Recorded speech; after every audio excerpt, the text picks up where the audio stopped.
Sir, good morning, sir. Good morning. Magbubukas sana ako ng savings account.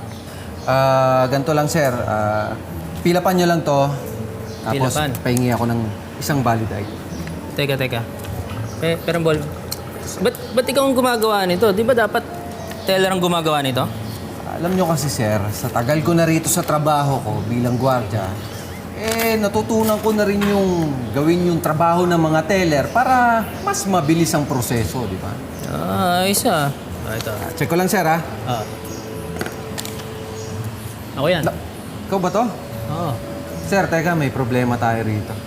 Sir, yung pirma nyo sa ID, saka pirma nyo rito sa papel, hindi nagtugma. Oo nga. Paano gagawin natin ngayon yan? Sige sir, solusyonan na lang natin. Ganito na lang. Itong form na lang na to, gawan nyo na lang ng 3 pirma na specimen nyo para maayos na natin. 3? 3 pirma, sir, ito. Dito sa gilid. Yes, sir. Pati ba mga pirma, ikaw nang tumitingin? Pero nga. Sir, alam nyo naman, napaka-importante niyan.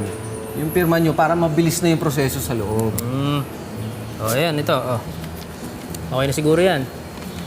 Okay na to, sir. Okay na to. Kompleto na yung pinilapan mo. Okay na. Gagawin mo lang, pakita mo lang sa loob sa teller, tapos mabilis na yan. Okay, mabilis na to Ang bilis niyan. Okay. Thank you pasok na ako. Sige, sir. Sige.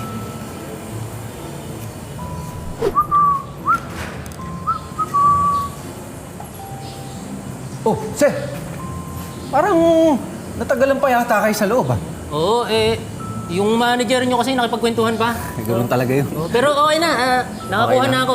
Okay na. Sige, sir. Congratulations, ha. Thank you Good luck sa investment Next time mo. ulit.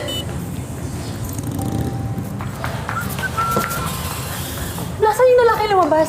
Ma'am, nakasakay na. Umalis na eh. May naiwan ba? Wala! Oh, ba't hinahanap nyo?